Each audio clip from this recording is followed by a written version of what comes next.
Isha Kriya is part of a movement to offer at least one drop of spirituality to every human being on the planet. Do not underestimate the size of the drop. A drop is an ocean by itself. This is a powerful tool of empowerment. We hope that you allow it to touch and transform your life and share it with as many as you can. Isha means that which is the source of creation. Kriya means an inward action towards that. Karma means outward action. If you perform action with your body, or your mind, or your emotion, or your physical energies, we call it karma. If you perform an inward action which does not involve any of these, then we call this kriya.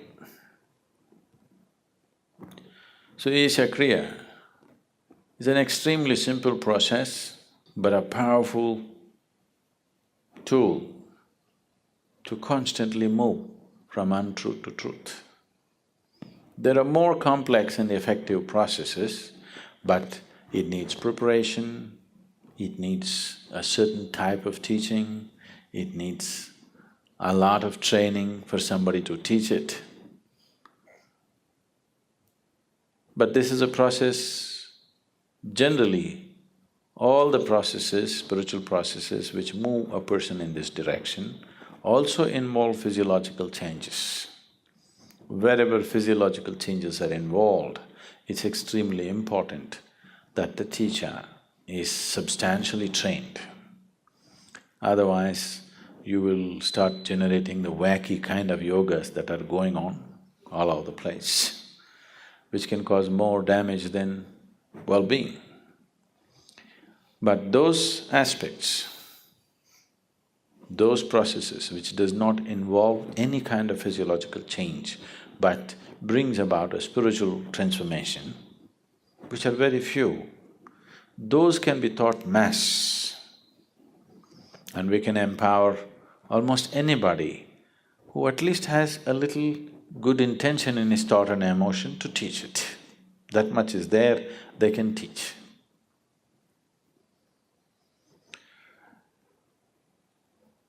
We will do this process right now. You need to understand a little bit about what this is. Is everybody breathing here right now? Please check. Don't take things for granted. It doesn't go on forever, it'll stop someday, you know. Are you breathing right now? You? Please check, don't just take it for granted. Are you really breathing? You're there, okay? This inhalation, exhalation, inhalation, exhalation, inhalation, exhalation. Next inhalation did not happen, you're gone. See how fragile you are. Just if this one inhalation does not go, wherever we look, you won't be around. At the same time, so fragile human life is, at the same time, how sturdy it is, how many things a human being can do in this world. On one level, it seems to be so fragile, just look at it and see. It doesn't come back. Too fragile, isn't it? You've taken it for granted, you're not conscious about it. If you become conscious and watch it, it's a damn fragile life. At the same time, how sturdy it is, how many things it can do. This is the beauty of creation. Everything is tenderly balanced.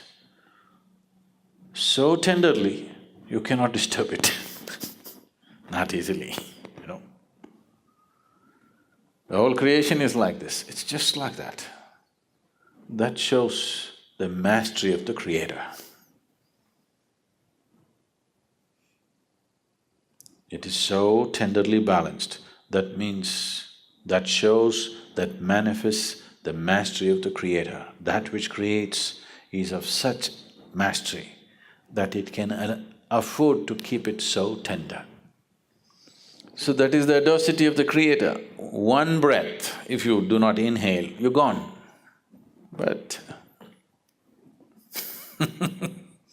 that's the confidence in design that the Creator has.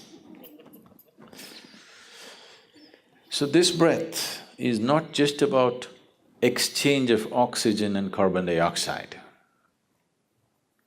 In yoga, we call this the Kurmanadi. Breath is referred to as the Kurmanadi. Now,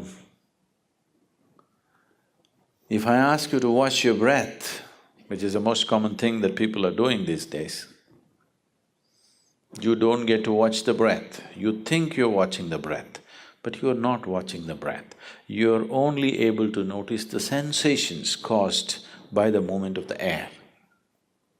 If one who is sitting next to you touches your hand, you think you know the touch of the other person, but you do not know. You only know the sensations generated within your body. You do not know how the other feels. You only know what kind of sensation happened in your body. Yeah? You understand what I'm saying? So right now, you do not know the breath, you only know the sensations caused by the breath.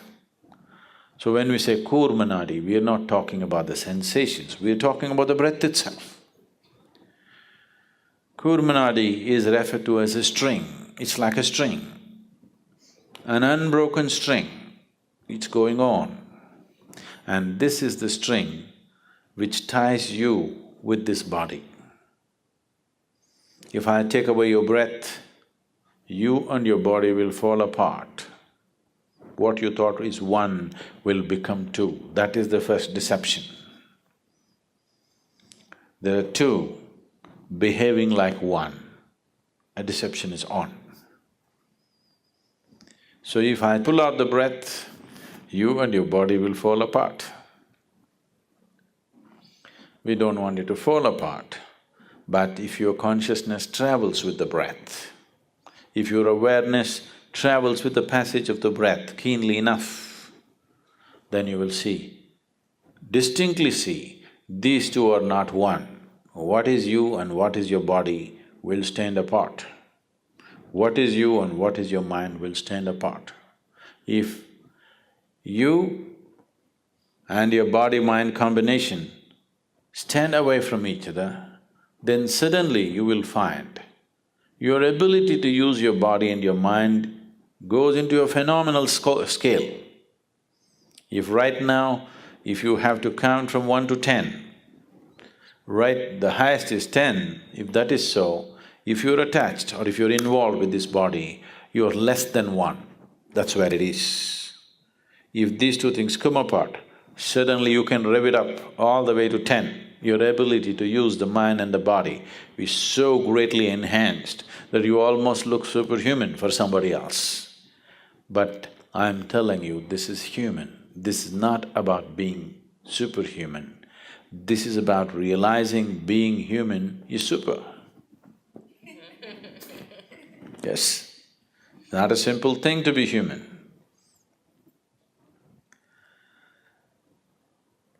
Now the Isha Kriya just involves this.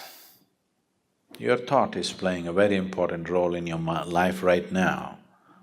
So let's employ that. And your breath is vital, so let's employ that. And without your awareness, you wouldn't know that you're even here right now. If you're not aware, you do not even know whether you're alive or dead, or whether you exist or not. So these three ingredients, your breath, your thought and your awareness, in the right combination, if you use them, you will see slowly a little bit of distance arises between you and your body. Now, you're very distinctly moving from untruth to truth.